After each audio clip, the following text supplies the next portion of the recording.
64 minutes se poursuit. Bienvenue si vous nous rejoignez dans cette émission spéciale. La contestation ne faiblit pas en Iran. Bonsoir Fariba Ashroudi. Bonsoir à vous. Vous êtes franco-iranienne, journaliste et écrivaine. Et avec nous depuis Téhéran, Iraj Jamshidi. Bonsoir. Vous êtes opposant, journaliste. Votre fils a été arrêté cette semaine.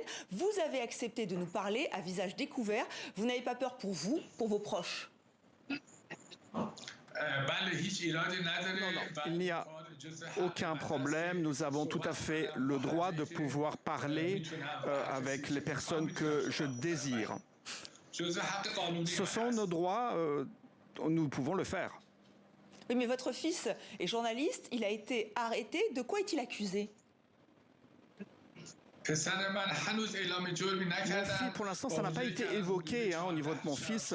Ça fait 14 jours qu'il a été arrêté.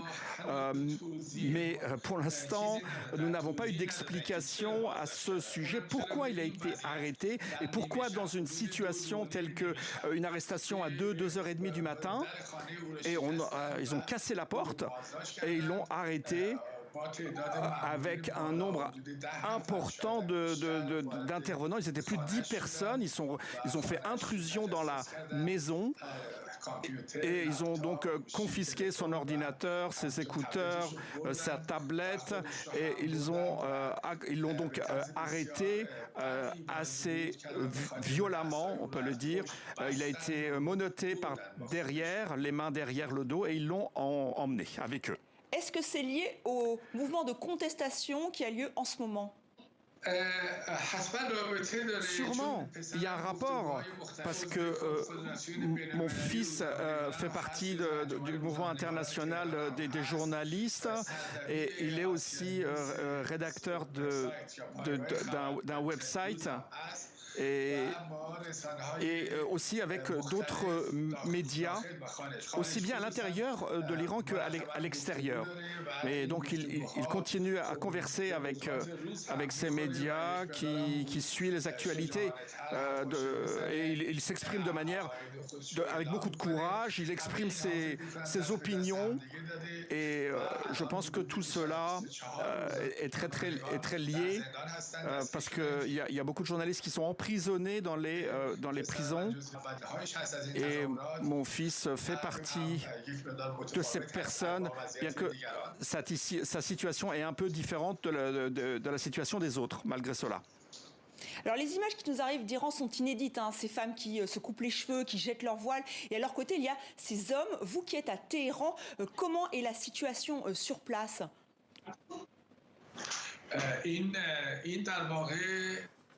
En fait, ces manifestations qui couvrent l'ensemble du pays, on peut dire même qui se propagent au niveau mondial, ce sont donc manifestations très importantes avec des souhaits, des manifestants qui s'opposaient au port du voile.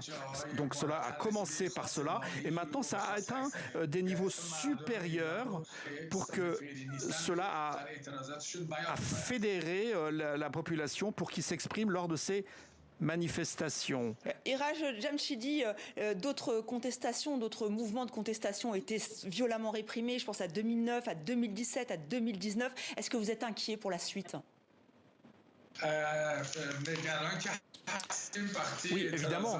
Nous sommes inquiets lors de ces manifestations qui sont donc contrées de manière très violemment avec des personnes en civil, avec à l'encontre des manifestations qui ont entre 14 et 15 ans et aussi des plus anciens qui ont 60, 70 ans. Et donc, bien évidemment, cela nous inquiète.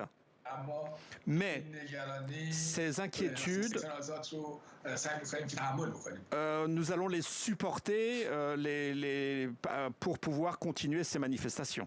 Alors, vous restez avec nous, Monsieur Jamshidi. Fariba Ashroudi, cette convergence des colères, elle est inédite. C'est une révolte, c'est une révolution. Je sais qu'on vous pose plusieurs fois la question. Écoutez, c'est une révolte qui va au-delà maintenant comme l'a dit Iraj, et je voudrais saluer son courage déjà et de dire à quel point j'ai été contente que vous ayez accepté de faire cette interview en direct.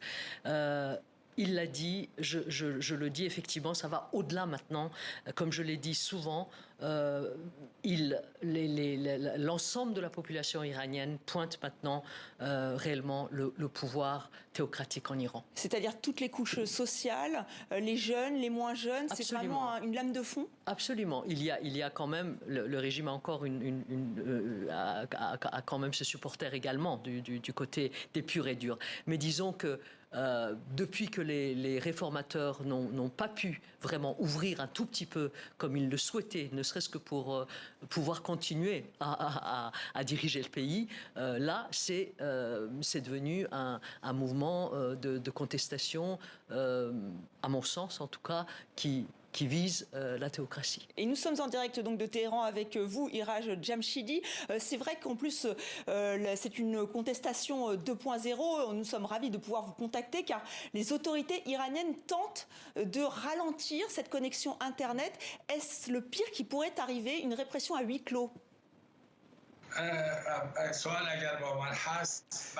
Oui, si la question me concernait, oui, on peut dire que ces manifestations vont se poursuivre.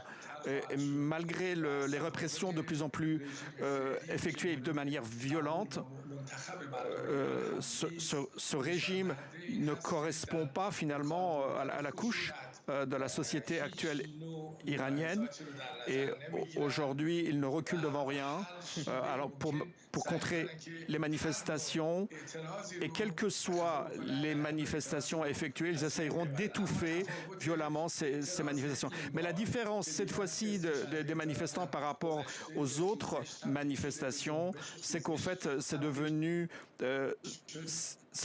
un soulèvement plus général, alors que les dernières manifestations durant ces 42 dernières années, il n'y avait pas de soutien, alors que là, il y a eu 150 villes importantes qui ont soutenu ces manifestants à travers le monde. Et donc, il y a eu beaucoup de soutien à ces manifestations. Ce sont les acteurs, les sportifs. Ils sont rentrés dans le jeu de ce soutien. Et aujourd'hui, la République islamique se trouve dans une situation difficile par rapport à ces 42 dernières années. Oui, effectivement, vous parlez de cette mobilisation internationale. Donc, vous le savez, vous êtes renseignés, les Iraniens le savent et c'est important? Oui. Ils sont au courant par les médias, mais aussi par les médias de langue persane de l'étranger, aussi bien de la France que d'autres pays. On reçoit ces informations de différentes manières.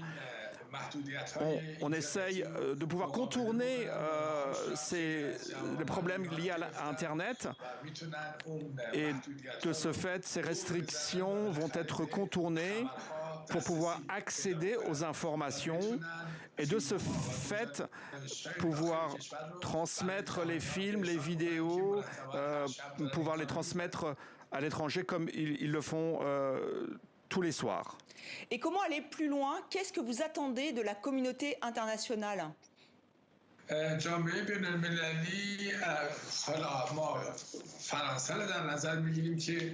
on parle de la France, la communauté internationale n'a pas soutenu de manière efficace dès le début, par exemple à la mise en place de la République islamique au début.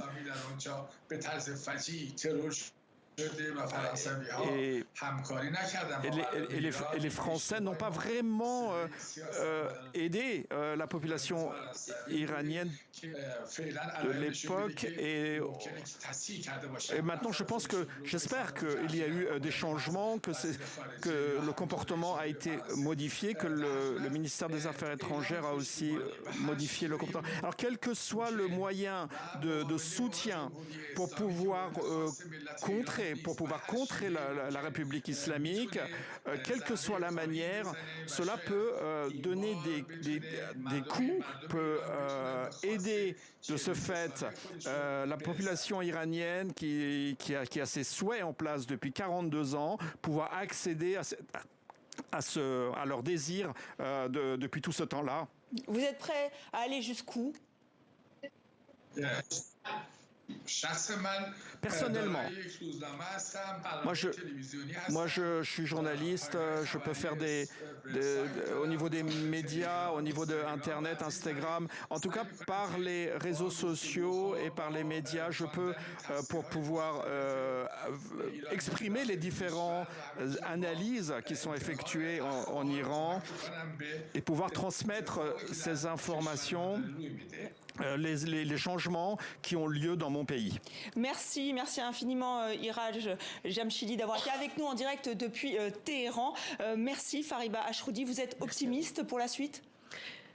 On craint beaucoup, on a très peur, mais oui, moi je suis de nature optimiste. Sans ça, depuis longtemps, je n'aurais pas pu continuer. Oui, je crois au génie des peuples et je crois à la jeunesse iranienne surtout.